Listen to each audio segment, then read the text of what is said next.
So I was in my early 30s and I was a freelance writer, and I was pretty much living hand to mouth because that's the life of a writer.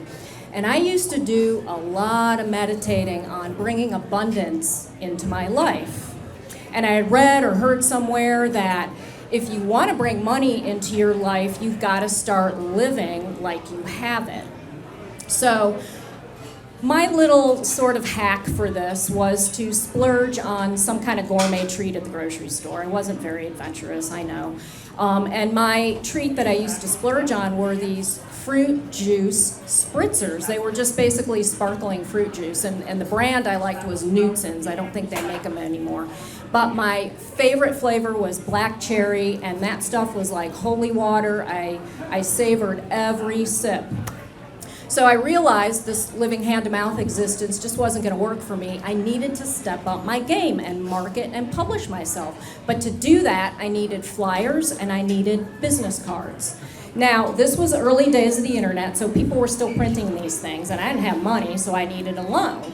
And I did the math, and it was like $1,200. You know, it wasn't a lot. So I wrote up a business proposal and a plan, and I took it to my credit union. I'm like, I banked there for years, how could they turn me down? Well, they did. And so I went to a few other banks in town, and they all turned me down as well.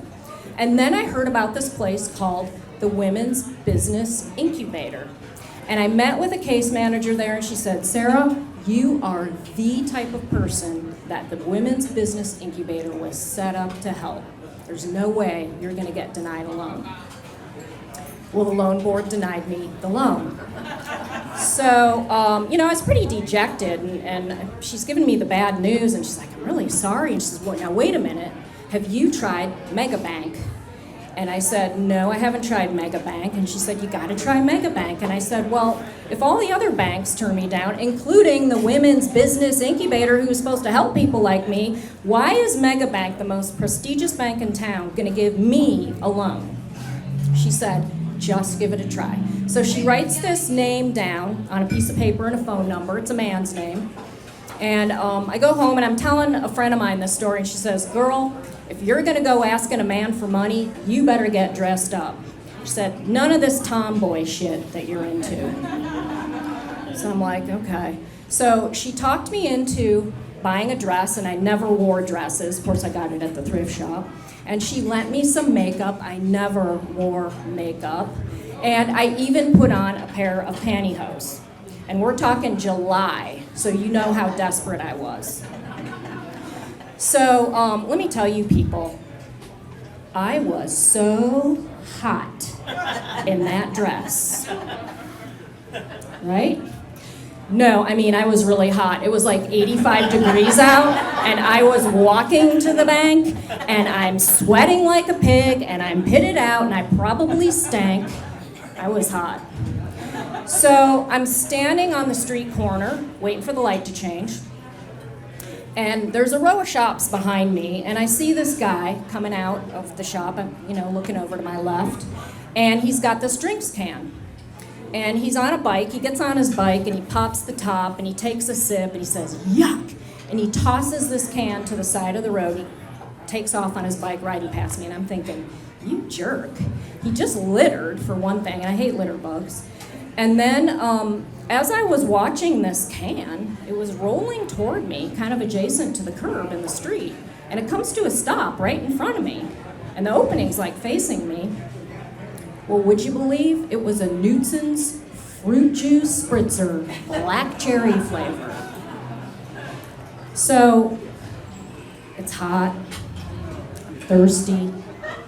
The guy only had his lips on it for a few seconds. I mean, come on. So, I'm going to grab this can, but before I do, I look down the road, and there's this pickup truck barreling down the road. Of course, it's a pickup truck, it's Montana. And so I back off, and what happened next, the odds of what happened next were just so unbelievable that it was something you'd only see in a Hollywood comedy film. And I can just see the script directions now. Woman in a brand new dress, rejected multiple times for an itty-bitty bank loan, is standing on the corner waiting for the light. Cut to a shot of man throwing can in the street. Cut to a shot of the can rolling toward the woman and stopping right in front of her. Cut to a shot of the pickup truck barreling down the road. Cut to a shot of the tire running over the can. Cut to a shot of the liquid flying through the air. This is a slow-mo shot. Raining down on the woman, in her hair, her face, her dress, her arms. I am covered.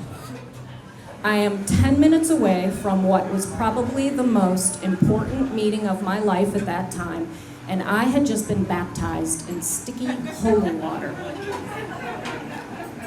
So, the light changes green, I am wiping my hair, I am wiping my face off, I'm trying to get it off my arms, I'm drying my hands on my dress.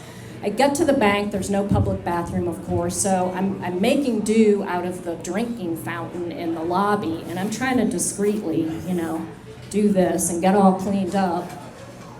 And I meet with Mr. Loan Officer, and he's asking me about my business goals, and my loan needs, and my credit history, and 30 minutes later, I'm signing papers for a loan. Yeah. And he said, the money will be in your new bank account in a couple of days. You can withdraw that. Here's your payment, repayment plan and all that. Well, so Mr. Banker had given me or loaned me $10,000. This was a colossal amount of money for me at that time. I walked out of that place stunned. Well, I get home, and of course, the first thing I need to do is take a shower. Head straight for my bathroom. I stop and look at myself in the mirror. My hair is sticking up in all kinds of places where the juice had dried. And because I never wore makeup, I didn't know what happened when you wiped your eyes with mascara when your face was wet. Black streaks. I looked like I had been out for a night on the town and I hadn't come home to clean myself up for this meeting. Now, I don't know if Mr. Banker felt sorry for me, or maybe he was thinking, I don't know what this chick's got going on with her face and hair, but that dress sure is hot. So maybe it was just all that meditating that I had done that resulted in literally being rained on with abundance, sweet, sticky abundance, black cherry flavor. Thank you.